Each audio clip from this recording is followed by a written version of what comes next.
Armeniya Janubiy Kavkaz mintaqasida joylashgan qadimiy davlatlardan biridir. U boy tarixi, qadimiy madaniyati va tog'li tabiati bilan mashhur. Umumiy ma'lumotlar: poytaxti Yerevan, rasmiy tili arman tili, pul birligi arman drami, mintaqa Janubiy Kavkaz qo'shni davlatlari Turkiya, Georgiya, Ozarbayjon va Iran.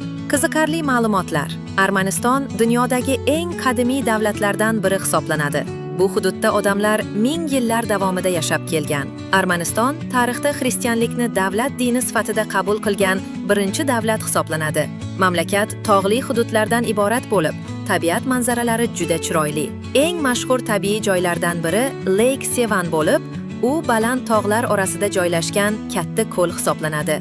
Armanistonda juda ko'p qadimiy monastir va ibodatxonalar mavjud. Ulardan biri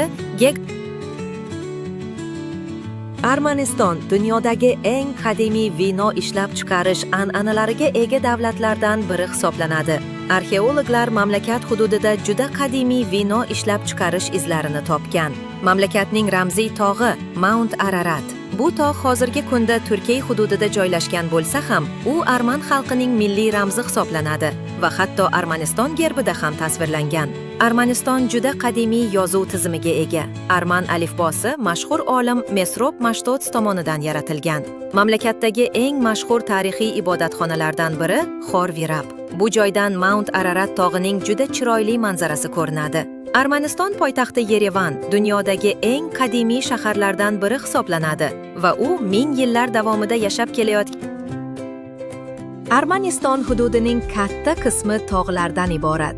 Shu sababli mamlakatda juda ko'p chiroyli vodiylar, daralar va tog' manzaralari mavjud. Armaniston o'zining qadimiy cherkovlari bilan mashhur. Eng mashhurlaridan biri Echmiadzin katedral bo'lib, bu arman cherkovining eng muhim diniy markazlaridan biri hisoblanadi. Mamlakatda tarixiy yodgorliklar juda ko'p. Ulardan yana biri Garni Temple. Bu ibodatxona qadimiy Yunon me'morchiligi uslubida qurilgan yagona tarixiy binolardan biridir. Armaniston madaniyatida musiqa va raqs muhim o'rin egallaydi. Milliy musiqa asboblaridan biri duduk bo'lib, uning ohangi juda mayin va qayg'uli bo'lishi bilan mashhur. Arman xalqi mehmondo'stligi bilan ham tanilgan. Mehmonlarni iliq kutib olish va ularga milliy taomlar taklif qilish ularning qadimiy an'analaridan biri hisoblanadi. Armaniston dunyodagi eng qadimiy madaniy markazlardan biri hisoblanadi. Bu hududda ko'plab qadimiy qal'alar, ibodatxonalar va tarixiy yodgorliklar saqlanib qolgan. Armaniston tabiati ham juda xilma-xildir. Mamlakatda tog'lar, ko'llar va yashil vodiylar ko'p uchraydi. Eng mashhur tabiiy joylardan biri Lake Sevan bo'lib, u Armanistonning eng katta ko'llaridan biri hisoblanadi. Armanistonning poytaxti Yerevan pushti rangli toshlardan qurilgan ko'plab binolari sababli ba'zan pushti shahar deb ham ataladi. Arman xalqi qadimdan savdo va hunarmandchilik bilan mashhur bo'lgan. Ayniqsa gilam to'qish, zargarlik va tosh o'ymakorligi san'ati juda rivojlangan. Armaniston geografik jihatdan Turkiya, Georgiya, Ozarbayjon va Iran davlatlari orasida joylashgan bo'lib, tarix davomida turli madaniyatlar Armaniston dunyodagi eng qadimiy vinolar ishlab chiqaradigan hududlardan biri hisoblanadi.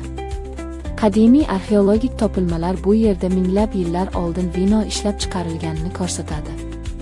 Mamlakatda juda ko'p geotermal manbalar va issiq buloqlar mavjud.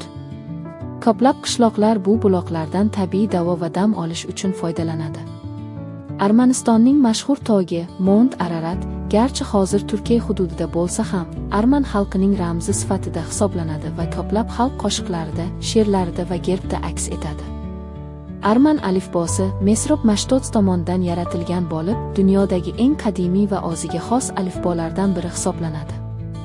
Armaniston hududida ko'plab sirli qadimiy qabrlar va arxeologik yodgorliklar saqlanib qolgan.